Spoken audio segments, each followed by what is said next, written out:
Ladies and gentlemen, if you are listening to this right now, asking yourself, what do the questions of the universe hold, then we must sadly tell you, we got nothing.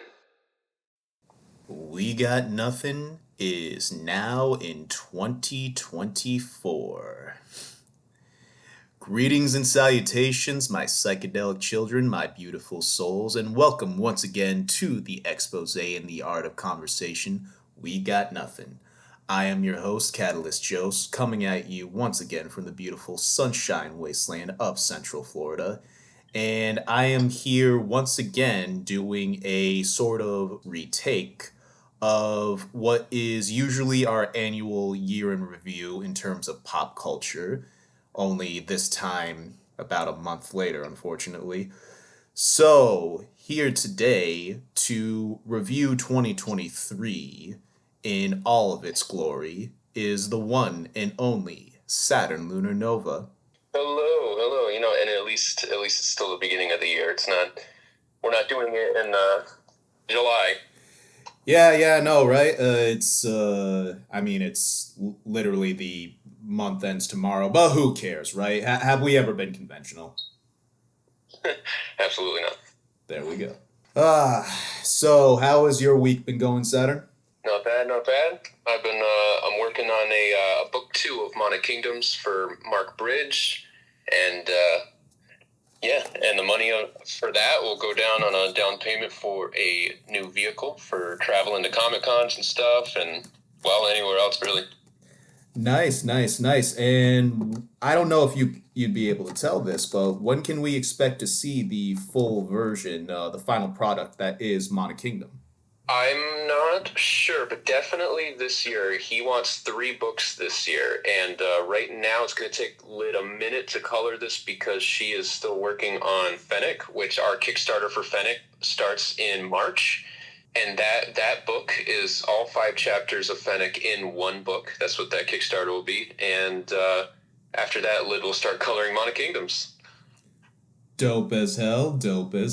With all that being said, let us take a moment before going through the true list to give out some honorable mentions. Saturn, you got a few?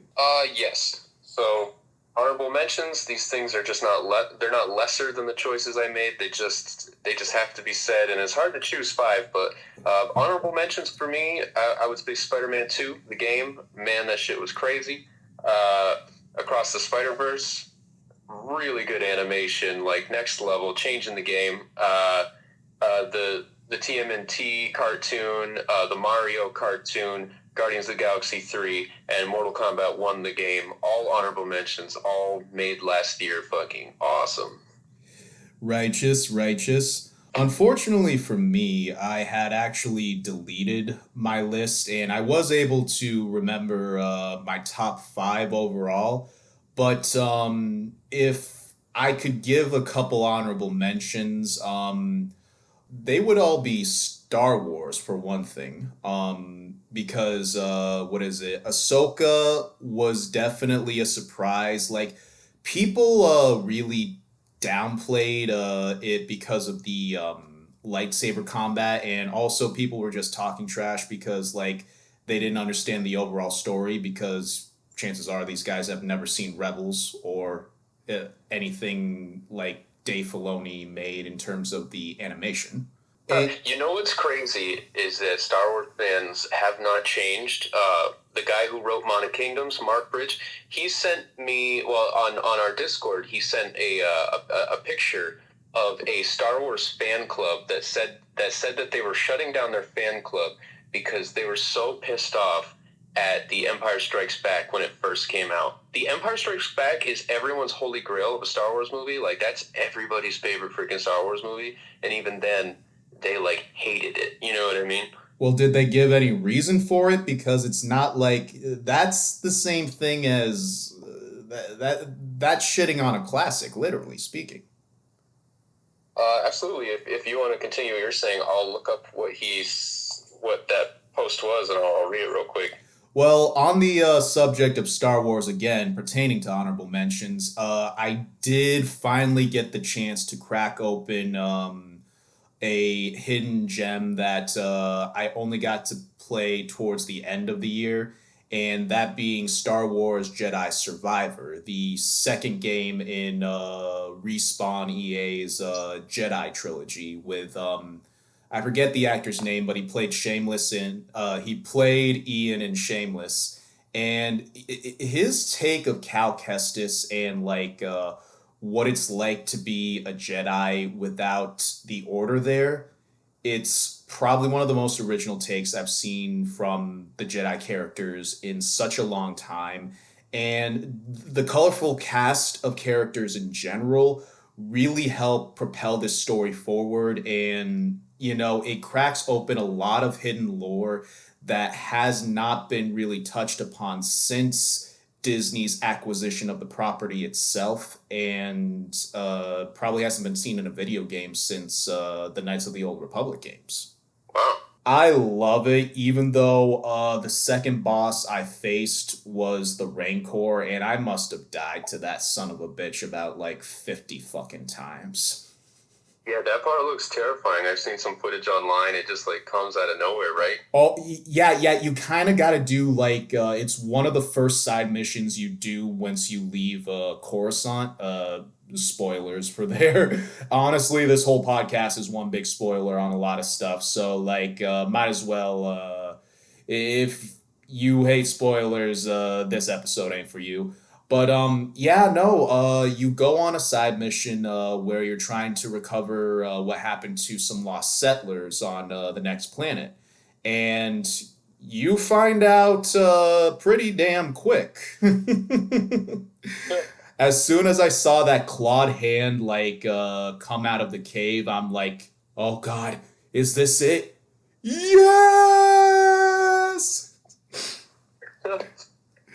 So I sent you a screenshot of the article, and I read it real quick, and that's why I don't remember. It's freaking vague as hell. It's just the fan scene saying they're shutting down all their fan scenes, and that Star Wars it doesn't have the innocent fun they were looking for anymore. They're just pretending to like it after The Empire Strikes Back came out, and just blah blah blah. It's all a bunch of vague stuff. They don't give any specific examples. They just talk about how hurt they are. Well, I do.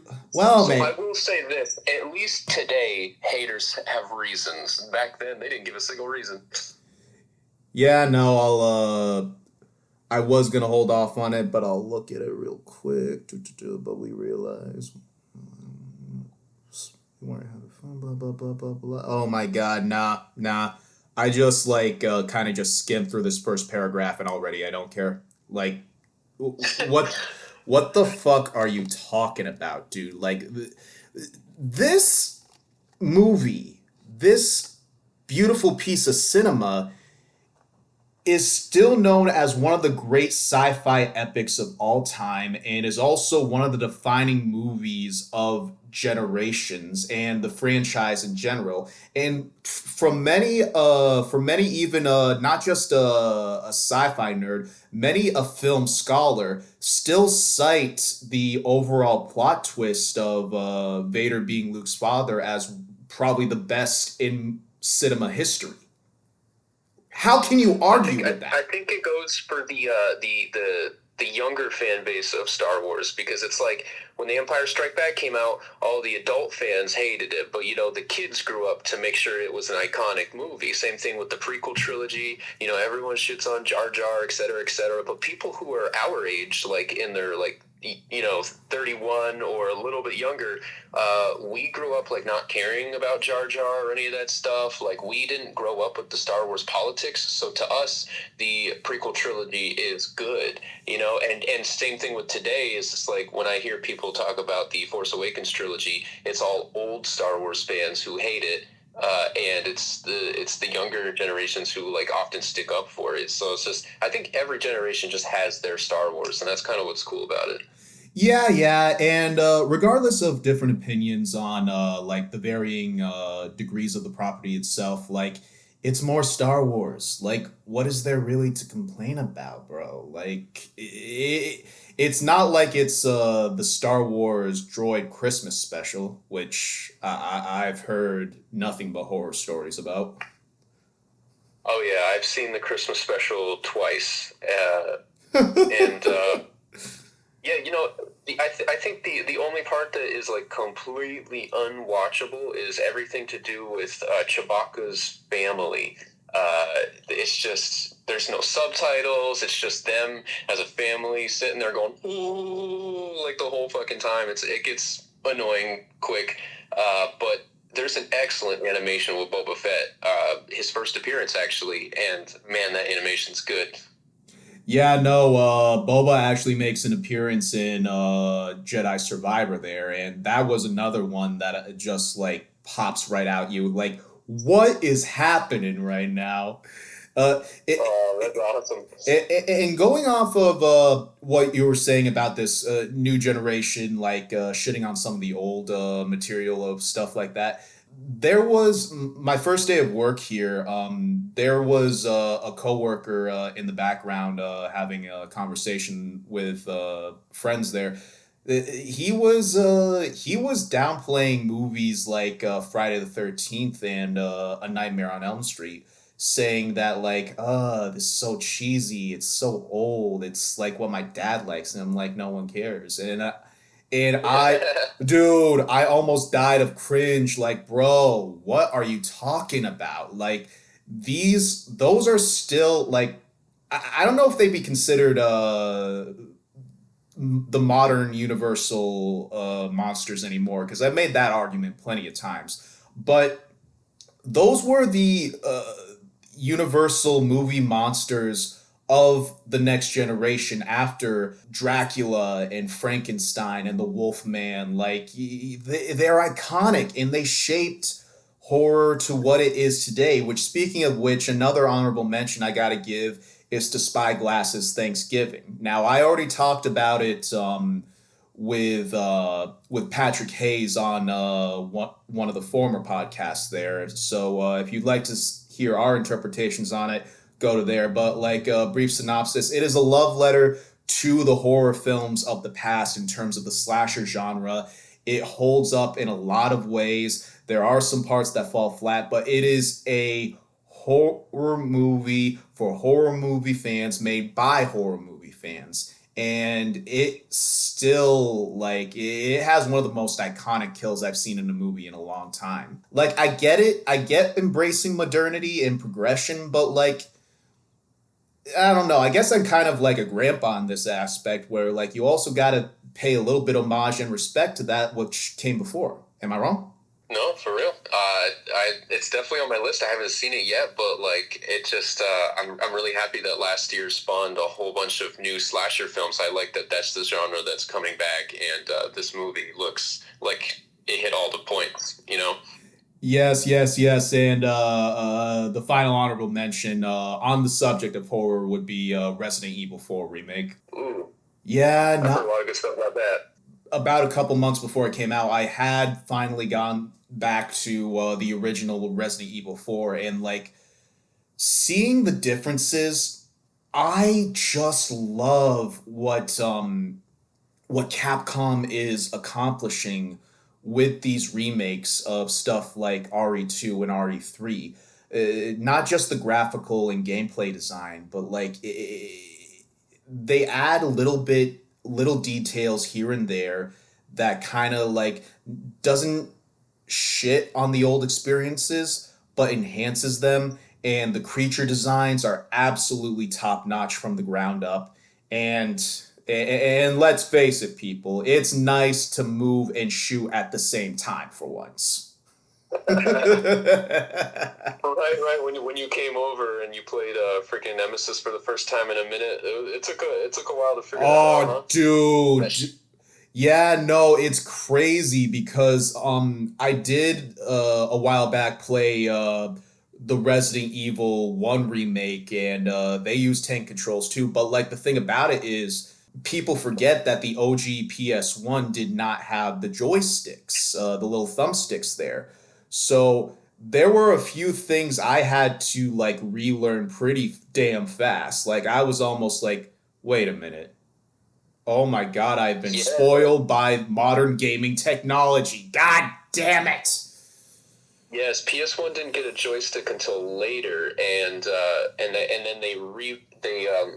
PS1 republished a lot of their games under the greatest hits name. So the first time I played Silent Hill, it was all tank controls, and it was just it was the original copy of Silent Hill, but then it was a friend's copy. But later in life, I got my own copy, and it was a greatest hits copy of Silent Hill, and you could use the joystick. So like, keep an eye out for greatest hits. Okay, I'll keep that in mind. I'll keep that in mind. But with all that Yeah, being said, let us get to the list. Mr. Saturn, what is your number five? my number five is Five Nights at Freddy's, Ah, because I forgot I Five I Nights at Freddy's. Damn. I like when something that I have no knowledge of or no fandom towards, like a live action of that, wins me over. As opposed to like friggin', I was never a Dragon Ball Z fan growing up, but after I watched the live action movie, there was no way it was gonna win me over, make me want to watch the cartoon, or the anime. I mean, so Yeah. so when I watched Five Nights at Freddy's, like, damn, I'm kind of like interested in the games now. It's like, so I like when a property can do that. Yeah, no, what is it? I did end up getting to see that, and I'm just so happy that like we're living in a day and age where yeah, the MCU and the DCEU have been having their pitfalls as of late, but you're starting to see a new era, a new wave of that kind of epic movie, but it's going more towards the video games and anime front. And hearing that Five Nights at Freddy's was coming out as like kind of like a B movie horror thing, and I'm like, okay, this is fine on paper. Let's see how this goes. And the kid from the Hunger Games, Josh Hutcherson as the lead, I was thoroughly impressed, but like what sold it for me was seeing Matthew Lillard for the first time in like I don't even know how long. And immediately I was like, take my money. Take my money. Yes. I love everything he's in. Yes. Matthew Lillard is. I think he's about to reach that icon status, kind of like similar to Bruce Campbell. Right, right. But also on the subject of going back to anime and whatnot, my number five is going to be Attack on Titan, the final season. I'll just give a brief thing because I know you still have yet to watch it, and once you do, like Yeah, it's a heavy one. Like those who know do know, but I think very rarely do you see a lot of properties stick the landing, i.e., Game of Thrones. And there is the argument with what was it, The Last Jedi, if nothing else. Not The Last Jedi. The Rise of Skywalker. But overall, everyone mostly agrees that Attack on Titan as a property that has been going on for about a decade and like usually delivers in terms of the quality, stuck the landing, and you rarely see that. So I tip my hat off to there. Beyond that, I would definitely it's in my top five anime recommendations. So if you haven't seen it yet, what you doing with your life?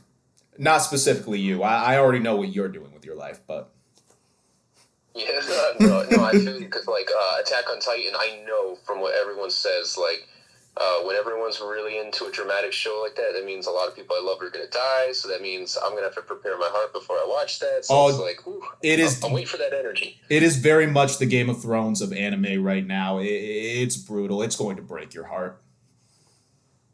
All right, I'll wait for things to go really, really good in life, and then I'll start watching. Fair enough. Fair enough. All right. Yeah, my number four is going to be Blue Beetle, because in a time where DC has been in a questionable shift, I feel like Blue Beetle got buried. It was a sleeper hit, I feel, for me. Like, I just didn't know what to expect, but I had a lot of fun. The comedy didn't overshadow the action. The action didn't overshadow the comedy. The soundtrack music hit when it needed to hit. Oh, it was just there's specifically this one fight scene. It was like your typical superhero hallway fight scene, and like you had the Blue Beetle taking down all these guys to a Cypress Hill track, and I'm just like, yes, I missed that when action films had metal and hip hop in the fight scenes, and Blue Beetle delivered some of that. And like you also keep in mind that like very rarely do you see a superhero of Latin descent really represented properly in such media nowadays. Like I can't even remember the last one, to be honest with you. That is a good point. I can't think of it right now on the spot, but yeah, you're probably right. Now that Yeah, also a win for our Cobra Kai guy. yeah. Oh yes, yes. Now that also makes me beg the question: are they gonna try to integrate him with what is the looming reboot that is James Gunn? What's gonna be James Gunn's take on the universe? Yeah, he said that that actor is sticking with the role, but it's probably going to be like a soft reboot or something. Who knows? Honestly, I don't think they have to reboot it because it didn't feel like the new Blue Beetle was that out of touch, or it didn't feel like it was in any specific universe, I should say. No, I would agree. I don't think they would have to reboot it. I think they could incorporate it. They would just have to be smart about it. But if it James Gunn's at the helm, I have no doubt. Heck yeah. I was totally shocked at how good that movie was because, I heard the typical shit. I heard people talk shit about it. You name something on this earth, it has haters, but, like, I really liked it. Now, on the subject of things that have shocked me the past year, one I've been shocked about my new dedication to fitness. And no, this isn't a sponsor. Unfortunately, we're I was not about that to we're not say, that big. But one thing that has been keeping me going in terms of the physical health has been watching anime in the gym. And one anime I really got into this year, finally, after like, I don't know, more than a dozen years, probably even more than that, was One Piece. And after after I want to say like watching the first like three or four arcs, I finally relented and for once the Netflix crackdown briefly did not punch me in the face, and I got to see the One Piece live action, and I very much put that as my number four.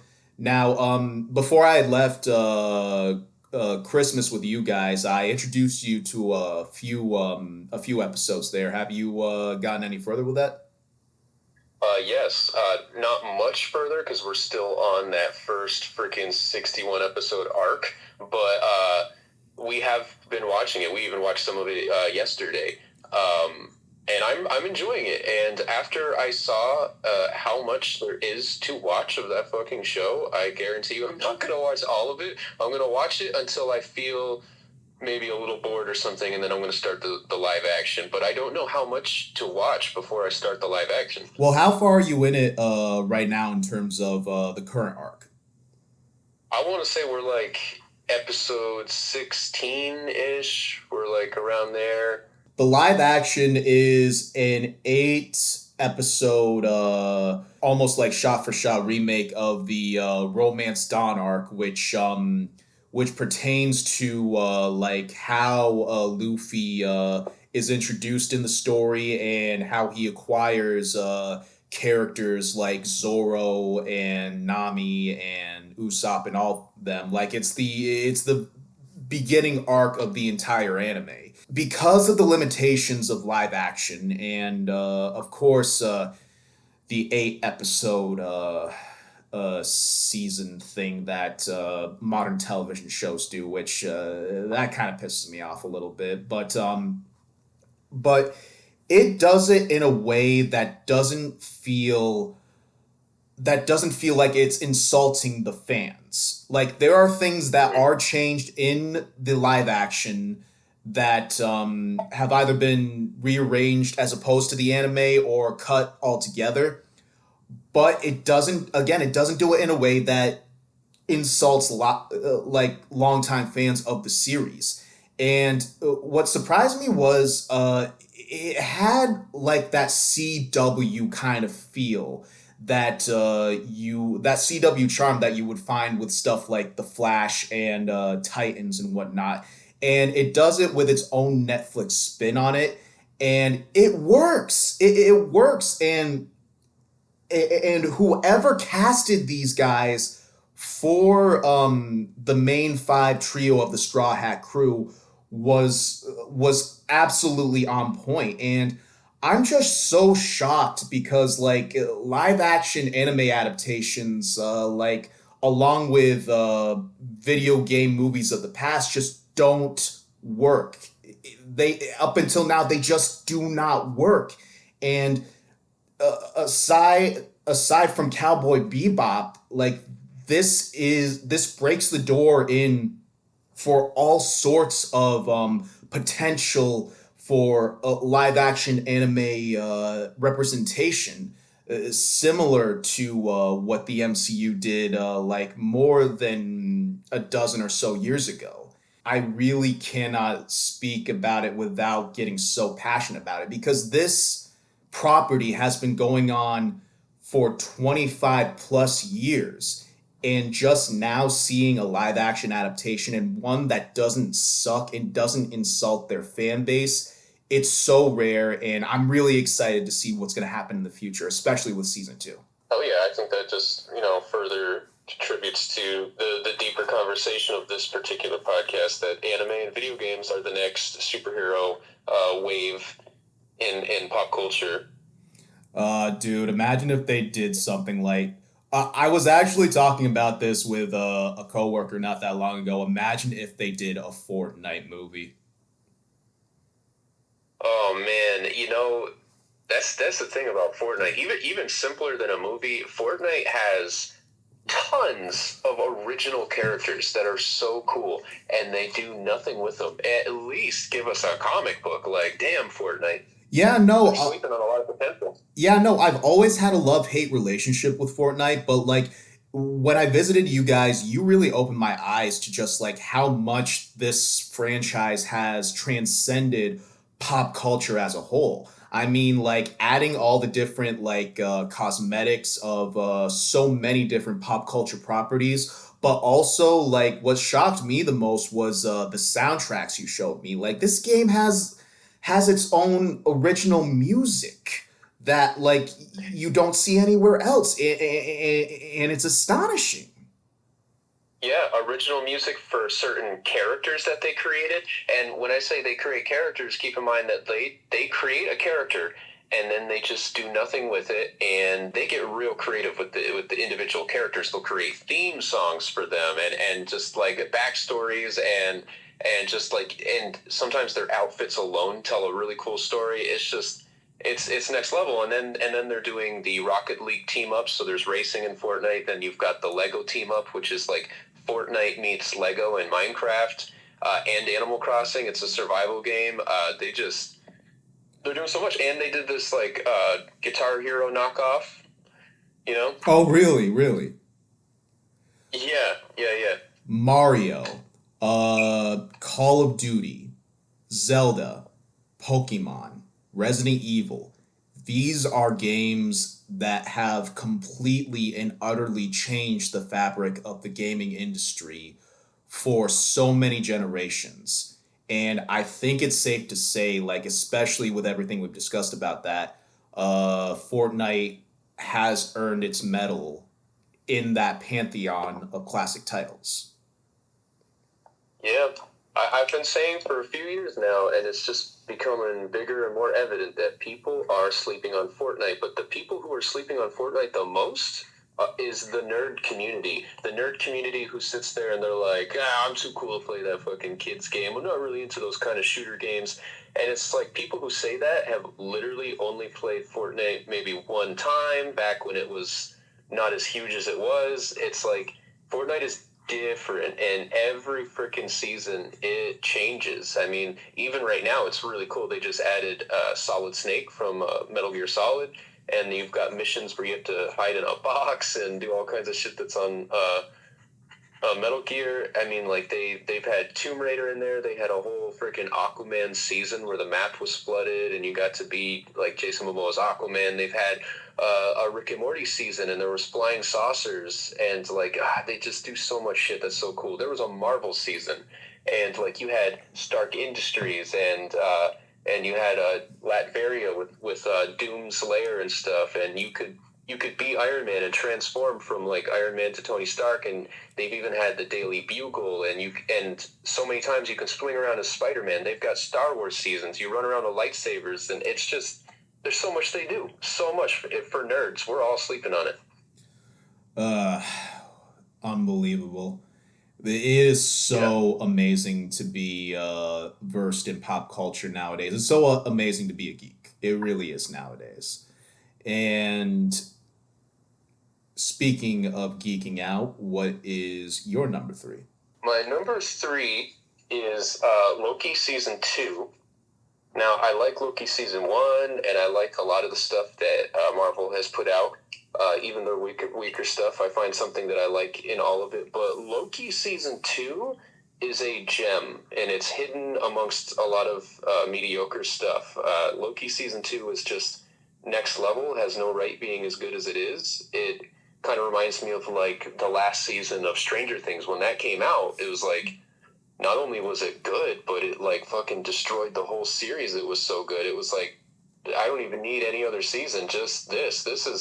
This is amazing cinema. Let alone a good season of Stranger Things. And that's how I feel about Loki season two. It was not just the best like that Disney Plus has to offer for shows, but it was good cinema. It makes me sad too because if I remember correctly, and people can deep dive back into our podcast catalog and confirm this. I think the first season was amongst my top five in previous installments of A Geek's Odyssey, and like people like to point out Spider-Man as No Way Home as the Kickstarter for like the going through the multiverse, but like I mean, yes, there was kind of WandaVision, like it showed some season in there, but I think the first season of Loki very much deserves the title of kicking the multiverse saga open. Like, I mean, seeing the Infinity Stones used as paperweights will go down as one of my favorite and funniest moments in the MCU, and it's a shame because I have not seen season two yet, and I wanted to at the time, and now I'm kind of hesitant because unfortunately, of the news with God, Jonathan Majors. Jonathan Majors' arrest and all that. So like now the entire MCU is like they don't that kind of screwed over a lot of things over there, and now I kind of will feel sad if I watch it, in my opinion. Yeah, you can't watch it unless you kind of like consciously push him to the side and stuff like that. It is truly a bummer because damn, was it a good show? And guilty or not, Jonathan Majors, fucking, he did a really good job in that show, and it just really pisses me off. Like these celebrities that are doing what they're doing in their celebrity status, or I don't know. You got to be careful. It is a bit of real world horror that absolutely sticks with you. Speaking of which, my number three highlights your home in particular because it is the sixth installment of the Scream franchise. And again, this one is also tainted by celebrity controversy, more or less like what they want to be Scream 7, but that's all finagled and jumbled and fucked right now. So that isn't. But that's neither here nor there. Scream 6, I think, is arguably one of the best, in the franchise, especially in terms of the scale. Because up until this point, like the franchise has taken place in other settings, but not on this scale. I mean, like the fact that was so terrifying was you have the main characters in the largest city in the United States, possibly the world, probably the world, and they're still not safe. No matter what they do, Ghostface is always coming after them, and I think that was truly personified with the bodega scene, like 30 minutes into the film. Like you have them running into a New York bodega with tons of customers there, and they had that New Yorker attitude. They don't look like pushovers, but Ghostface don't give a fuck. He fucking starts throwing hands, stabbing people, and even snatches the gun away from the clerk. Like, what the fuck? How often do you see that? Oh my god. And it also continued adding more layers to the characters that were established in Scream 5, which is not everyone's favorite Scream movie, but personally, I loved that one. And this just continues what the groundwork that I forget the name of the director group because they have their own name, but it continues their work on what they started, and it's beautiful. And it also again just breaks my heart that like it's just I think without pun very much intended actually like the franchise is dead now. The whole thing makes you want to scream, really. Yeah, no, facts. Did you get the chance to see it yet? No, I have not. Oh my I god.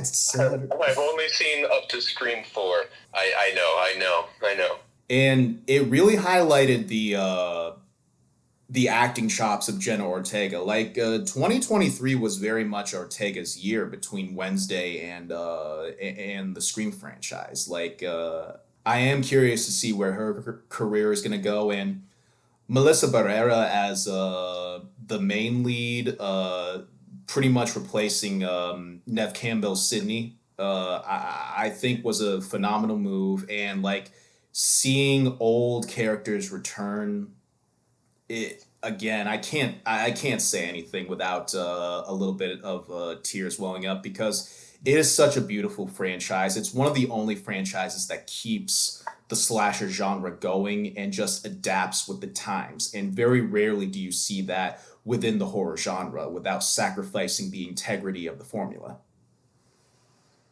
Yeah, if anybody ever asks me, like, what should I watch for slasher film, and I always tell them, like, if you've never seen slasher films, start with Scream, because I think it's the best written slasher film. Each movie, I don't feel like Scream is a series that degrades as it furthers. No, in fact, in many cases, it just gets better and better and better and better. I think Scream 4 is the only debatable one for people, but even that has some like meta commentary that I loved. I thought was really good. But Scream is like so far, I'd say flawless for a slasher series. Yeah, and people forget that like New Nightmare and Scream kicked off the meta horror of that started in the 90s, you know? So like it very much slashes its way and leaves its mark in the annals of cinema and horror as a genre. Yeah, I still never say I'll be right back. So I want to be back. Ah, well shit. And speaking of number 2, what else you got? Nice segue. For me, number 2 is Ahsoka. I think for me, Ahsoka was probably the coolest Star Wars thing I've seen since Mandalorian season 1. The story was like intriguing, and I think I don't have any nostalgia for cartoon Ahsoka because I watched that series later, a little too late. I didn't watch it as it was coming out. But seeing Ahsoka live action, I'm much more interested than I am catching up with a ton of shit. It's because being a nerd when you're a nerd and you have to and you discover a new fandom. Discovering a new fandom can often be a lot of homework, So the live Right. action was pretty good. And also just seeing Rosario Dawson, again, is phenomenal. She's such a good actress. Like, recently rewatched Zombieland Double Tap, the second one, and God, she's so sexy. She has such a good charisma to her, and what is it now? With that being said, I gotta highlight something that's always come up when it comes to the sequel stuff, like the modern day Star Wars stuff. What was your opinion on the combat choreography? Because that is always a thing that people highlight, saying that the modern choreography sucks, and as opposed to like what we got from the prequel trilogy. Like, still to this day, everyone uses the Duel of Fates from Episode One as the pinnacle of overall Star Wars lightsaber combat. I don't know because I think the Force Awakens trilogy is the bottom of the barrel for lightsaber battles. So with that being said, I don't know. I felt like everything that's in the Mandalorian universe, including Ahsoka, is way better than the Force Awakens trilogy. So I don't know what people are saying. Obviously, people may not know this, but the old Ahsoka show is a cartoon. I don't know if they noticed that, but yeah, so shit's gonna be different. I mean, Well, it's just things translate different. well, yeah, but also you got to keep in mind with when it came to the final season of the Clone Wars, they went all out in terms of budget because they actually used motion capture in Ahsoka's duel with Darth Maul there.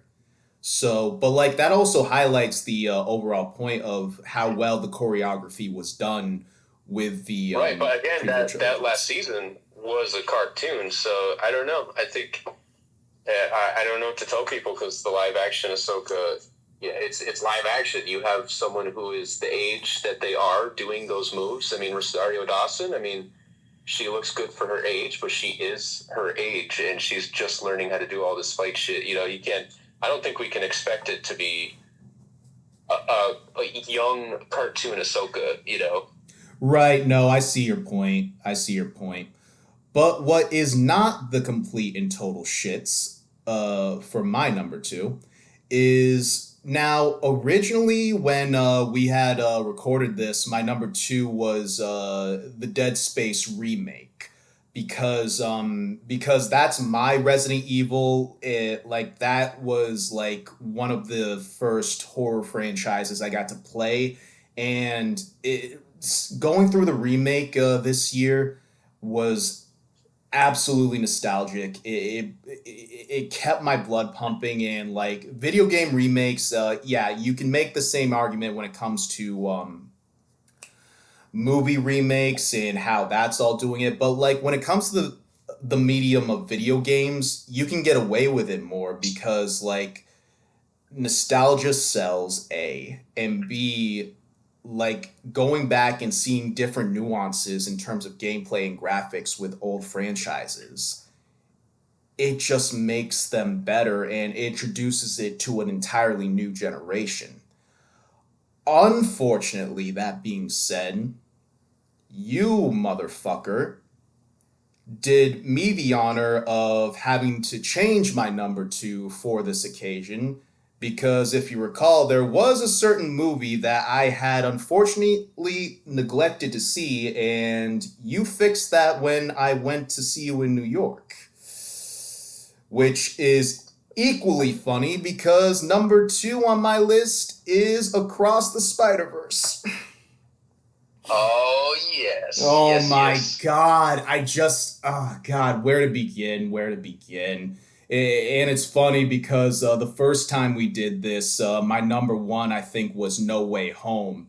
And God, let's just put this out there right away immediately. This isn't just a good Marvel movie. This isn't just a good superhero movie. This isn't just a good animated movie. This is just a great picture of cinema in terms of the animated style in general. Like, this is not just a comic book movie made for comic book fans.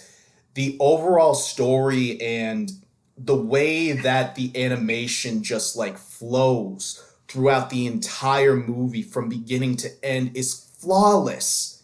And also just personally like seeing Miles Morales like in the picture in the forefront, especially between that and the video games, it just warms my heart so much. Yeah, and it's sad that animation is still not getting the love that it deserves.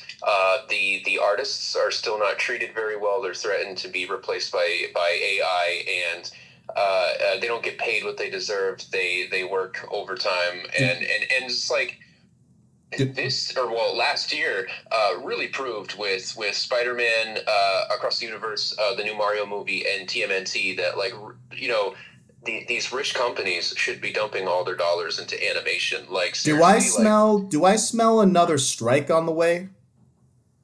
No, no, no, an no. I'm gonna knock animation on strike. wood for saying that. Yeah, yeah, yeah. No, I'm gonna knock on wood for saying that. No, if I didn't have like cartoons, like oh my god, I think literally like I would die of cringe. Yeah, it's we need that escape. Ugh. Because like there's just something about animation, like even Studio Ghibli, for instance, captures nature in a way that even live action can't. It's a word called ma, and what's his name, Miyazaki explains ma as the sound in between a clap. It's just like that brief moment between the action where everything just stands still, and like that's the best thing about animation is animation captures those standstill moments before everything hits the fan. Yeah, no, and going back and pertaining to the topic, like not just the animation, but the writing of the movie is absolutely phenomenal. Like the nature of the relationship between Miles and Gwen, Spider Gwen, and his parents. Like there's nods to Latin culture and like just being a kid and having these superpowers. And also, I gotta say this, like how like tips up, hats off to the writers for taking, and this line was used in the movie, what is arguably a villain of the week and making him into a credible diabolical threat in this iteration of the overall universe that Sony is producing with Spider-Man. Because the only other time, other than the comic books, of me seeing the Spot was in the original '90s Spider-Man cartoon, and he was another villain of the week even there. But seeing how he was used, and especially with the animation and pertaining to the multiverse elements with Across the Spider Verse, they couldn't have gotten a better villain. They couldn't have written a better villain. Yep. I love a good story where the hero like pumps up the villain and either creates their own villain or just like fuels the villain's like need to be villainous. I love that. Miles was just doing his thing. He was being his typical cocky self, but like this guy who had holes in him, like clearly needed help. If you see the metaphor of the whole thing, like this is a guy who really needs help, and he was kind of begging for help with Spider-Man through his actions, even though he wasn't saying it. And sometimes superheroes are like that. That's like when Echo came out and she fought Daredevil, and no one understood why he was in the show outside of his small cameo. And it's just like I like how Daredevil just undermined her, and he like kind of clumped her in with Kingpin's shenanigans instead of like understanding that she had no choice but to be there. Because sometimes like in Across the Spider-Verse, heroes are just so in their head and full of themselves because they have a lot going on that they fail to see that the people they're beating up need help. The two the two comic book franchises. I, God, I don't know how to really put it like that because I think I'm saying it wrong there. But like the two main comic book series that have the greatest rosters in terms of villains, one on the DC front is absolutely Batman. I don't think anyone can argue that. And His rogues gallery is huge. and on the Marvel spectrum, it is absolutely Spider-Man. Like, what is it?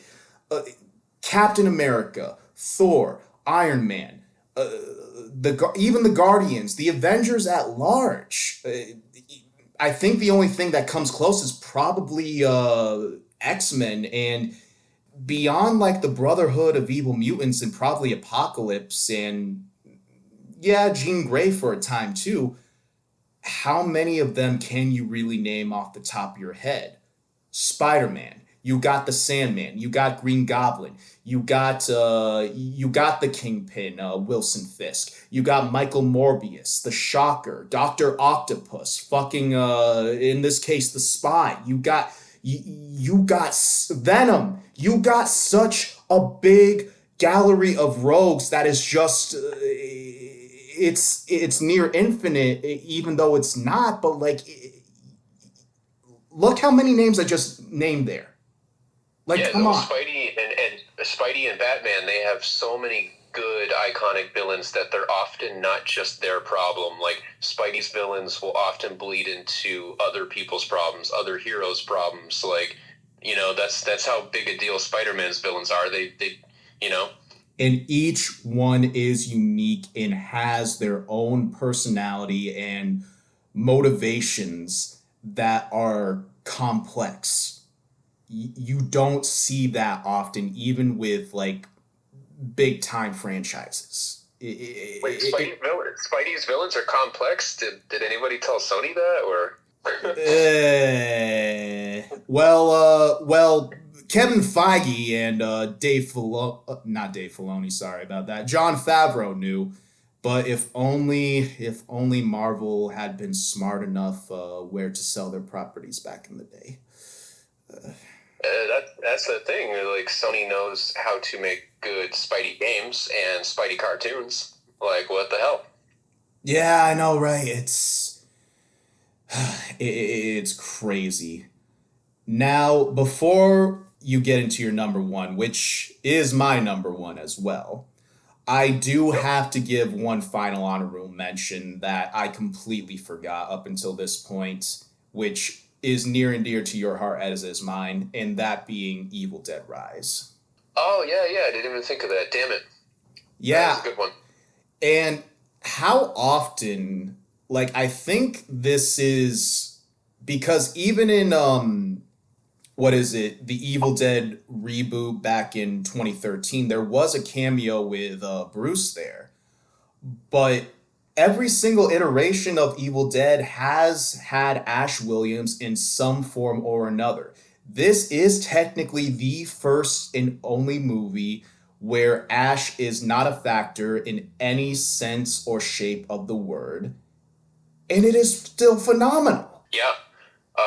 It is good, and it's like such a different storytelling form because, like, most of the Evil Deads are a personal experience, a hero's journey of a guy like battling his inner demons, if that's the metaphor. But like, the new Evil Dead Rise was a journey that involved several people, and it had a great metaphor of like childhood trauma or generational trauma, passing it down, and how by the end of the movie, the youngest had to cut themselves off from their family, and how many times have you heard that online? That's like a common theme, to cut yourself off, even from family members who are toxic to you, and that is Evil Dead Rise. It was pretty badass. I didn't even make those connections until now, which makes a lot more sense looking back at it.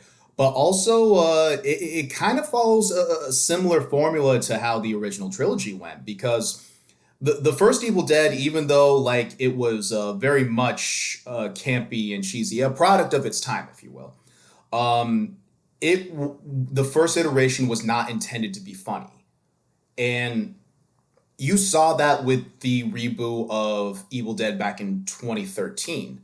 This time around, even though it took place in a completely different environment for once, well, actually, for once, if you count Army of Darkness, but like either way, um, it felt like a remake of the second Evil Dead, where like yes, there was those serious horror moments, but there was very much a whole ton of dark comedy, like the part where they start chanting "Dead by Dawn." I gotta be honest, I started laughing. I bursted out in laughter in theaters. Oh yeah, I mean, once I saw like that scene where the deadite mom jumps on that guy, eats his eyeball out, spits it into that other woman's mouth. That slapstick grossness is a Sam Raimi staple. You know. Yes, yes, yes, and oh my god. And I thought the ending kill of the Evil Dead remake in 2013 was probably arguably the grossest and uh like one of the better final kills. But then there was the final kill of Evil Dead Rise. Oh my god, like I think this is one of the first times I have seen a wood chipper used in great effect. Yeah, no, like it's it was so visceral and what is it? How can you top a kill where the protagonist fucking shoves a chainsaw into the mouth of a supernatural demon? How do you do it, Saturn? Whoa. In a wood chipper? You're right. You are right. A wood chipper. Sending an amorphous, Lovecraftian like blob of flesh and demonic entities through a wood chipper. Like, oh my god. Like, hats off to the director. Hats off to the director. Hats off to everyone. Apparently, like, there was so much blood used on that. I think there was more blood used in that final scene than there was with the hallway scene with The Shining. Yeah, it was Kill Bill proportions. Like people shooting out more blood than their body could possibly hold. Uh, and a nod to Mr. Tarantino in that aspect. Yes. And speaking of number ones, let's finally do it. Number one for both me and Mr. Lunar Nova over here would be HBO's The the Last of Us. the first of them, the last of them. Hopefully not the last of them. Like, I do want to see a season two. Like, I am curious to see what they will do for season two.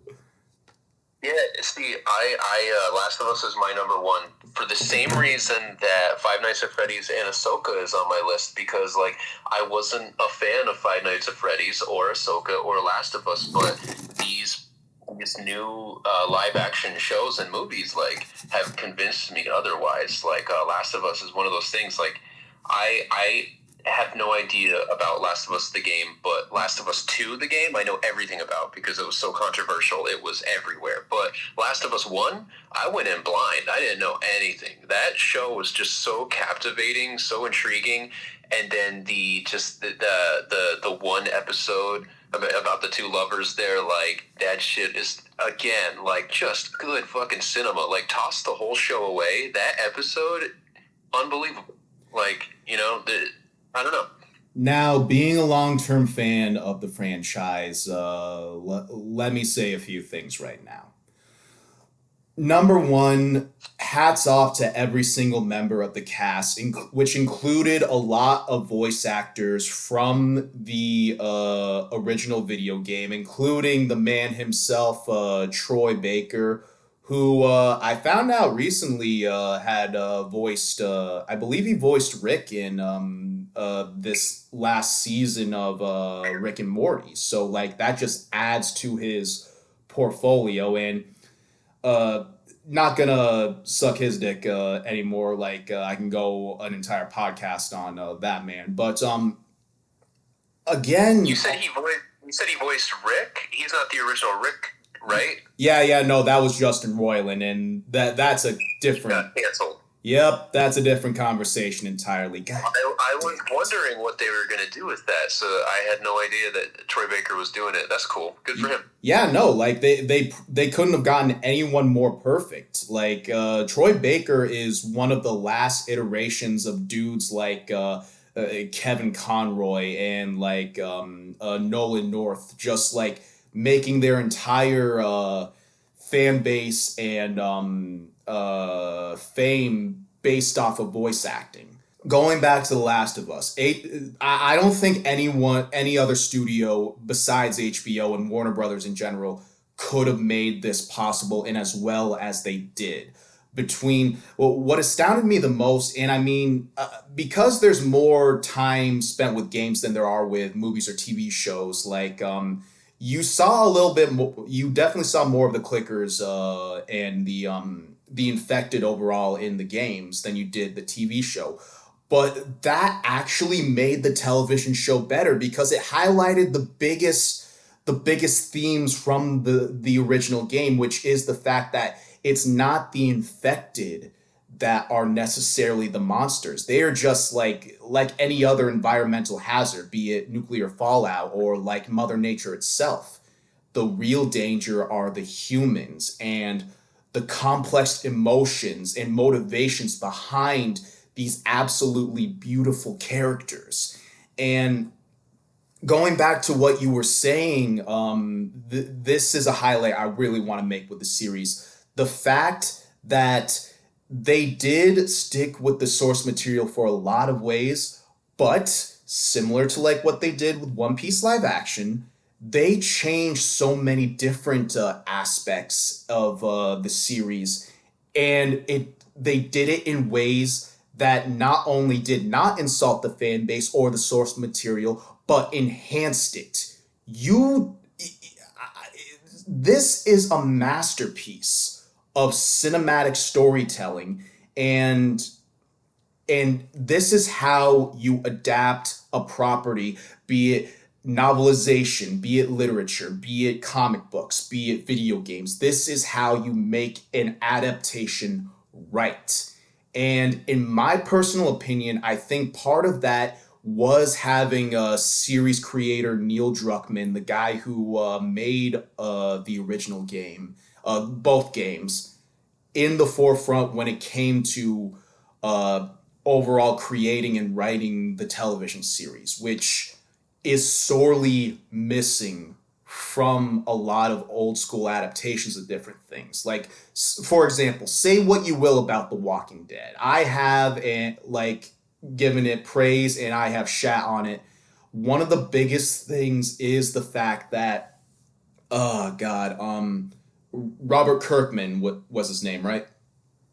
Yeah. Yep. One of the biggest aspects was that Robert Kirkman was not involved with the series, which really painted on how and where like the series trajectory went. And the same thing goes with the latter seasons of Game of Thrones, because like for the first 5 or 6 seasons, George R. R. Martin was involved with the series very heavily, and towards those later seasons, he ultimately disappeared completely, and it was at the mercy of D&D and HBO at large.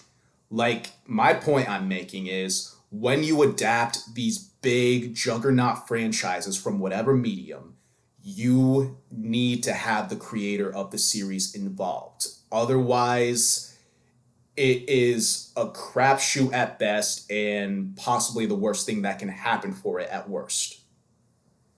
Yeah, Walking Dead is the perfect thing to bring up because actually, when I was first watching Last of Us, the show, every week when I was watching it, I kept bringing up The Walking Dead because it gave me those vibes like back when The Walking Dead was like the hottest show on TV, and it was the hottest show on TV because it wasn't just the zombies that were terrifying; it was the people that were terrifying.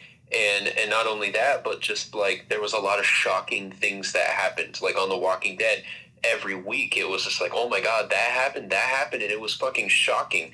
And I haven't seen a show that shocked me that much since The Walking Dead until Last of Us came out, and I was like, oh my god, I feel alive again, like I'm watching The Walking Dead. You know? One of the biggest reasons George A. Romero did not make a television series based off of his zombie movies was the fact, and he did say this, I'm paraphrasing a little bit, but if you watch a movie of these survivors going against zombies, that's one thing. It, obviously, that's a cinematic masterpiece given from that mind. But he also said if you do it as a TV show, who the fuck just wants to see a bunch of dudes just walking the entire time and occasionally killing zombies? It gets boring. It gets fucking boring after a while. But when you highlight the fact that when it comes to this neo apocalyptic world, especially where there are so many real world implications and exploring the deep dive psyche into the human mind when an event like this takes place in any form, that's where you get your story. That's where you get moments like episode 3, which highlighted which not just a basic run of the mill gun toting psychopath trope character, but also highlighted a character that was never seen in the game franchise and arguably had one of the best stories in the show at large. That actually, I is that no, I think the highest rated episode was the episode when they're in Kansas City and they go against the Horde. But the second highest, I believe, was the love story between Bill and Frank. Like that was not in that was kind of hinted in the video games, but it was brought to life masterfully and a complete departure. And again, something that doesn't insult the fan base and enhances the source material. Oh my Beautiful. god, dude! Yeah, that love story is why Last of Us is my number one. In fact, Last of Us is not my number one. That episode of Last of Us is my number one. Like that was so fucking good. Yeah, no, when Bill says I was never afraid till I met you, I gotta admit, I started getting a bit misty eyed. Like that was a beautiful scene, and that is gonna be a quote that goes down in cinema history, especially when it comes to television. And Yeah, it was a perfect transition, all in one episode. You saw a guy who loved killing clickers or zombies or whatever they are, and you saw a guy who genuinely made himself laugh doing it. Like he would record it. He set up traps for them. He enjoyed the end of the world because he only had himself to like worry about. But as soon as he like fell in love, it was like suddenly that stuff's not so funny anymore, and it's like, oh man, it really fucks you up. yes, yes, and also hats off to Bella Ramsey, or for Game of Thrones fans out there, Lady Lyanna Mormont. Like that's another child actor that I'm very curious on where their career is going to go because they knocked it out of the park with Ellie.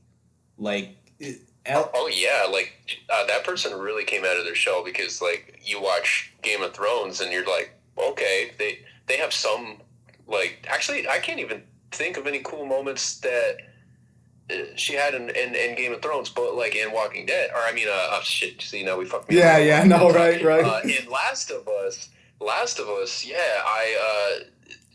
they're a very intriguing character and hilarious, and just it was like you watch them go from like being a bubbly kid to just being like A savage killer. yeah, her moments of laughter and joking even with Joel uh, became less, and it's funny watching her and Joel switch personalities. Like she became more serious and fucked up by this world on this journey, and Joel ended up lightening his heart a bit. Yeah, no, and again, like the chemistry between Pascal and Ramsey is absolutely phenomenal. Like, I was kind of skeptical about the casting choice at first, but I, oh my god, the chemistry is beautiful. Like, like the dynamic between Ellie and Joel, especially when Joel starts to like realize that he's truly beginning to care for someone similar to what he cared for his daughter before the apocalypse had happened. It is beautiful, and it's also tragic and heartbreaking, and it highlights like what happens when trauma strikes you at the heart and prevents you from making those connections and experiencing that kind of love. It's oh my god. Overall, Amen. it's a masterpiece. Again, hats off to everyone in the HBO crew, everyone in the cast. Hats off to Neil Druckmann for creating a franchise that now transcends beyond one medium and into another. That is very much going to stick with the annals of time in terms of cinema for the years to come. Hell yeah. And with that being said, there is the year in review, the Geeks Odyssey that was 2023. And with all that being said, folks, we got nothing. Mr. Saturn, it is always a pleasure, and I'll make this announcement right now. After this iteration of a Geeks Odyssey, and possibly after this iteration of this season of the podcast, I will be taking some time off of the podcasting scene just to focus on other projects and just start to enjoy other aspects of my life. So when I won't say this is it, but I will say that when the final episode of season 4 comes out, there is going to be a bit of a hiatus between now and then, and we will see what the future holds for Catalyst Jost and the podcast game or whatever artist game we're playing. And speaking of the artist game, Mr. Saturn, how are we following you and your creative exploits going forward? All social media is Life on Saturn Comics. Because like you, I'm establishing a new part of myself, and just that's the brand I'm going with is Life on Saturn Comics right now. Also lifeonsaturnart.com. Yeah, and I'm looking forward to your writing journeys. You and I will be teaming up on a couple of stories in the future. I think you need a new rhyme because if you're going from host Catalyst Jost, you got to be the writer Catalyst Biter. I don't know. The Catalyst Fighter. Yeah, there we go. There we go. And that rhyme was extremely tighter. Okay, I'll stop. And if you would like to follow me more tightly, please follow me at Catalyst Jost on Instagram. That is CATALY 5TJ05T. And thank you for taking this odyssey of geekdom and pop culture with us. And please, folks, keep your vibes dope, keep your zen flowing, and as always, peace.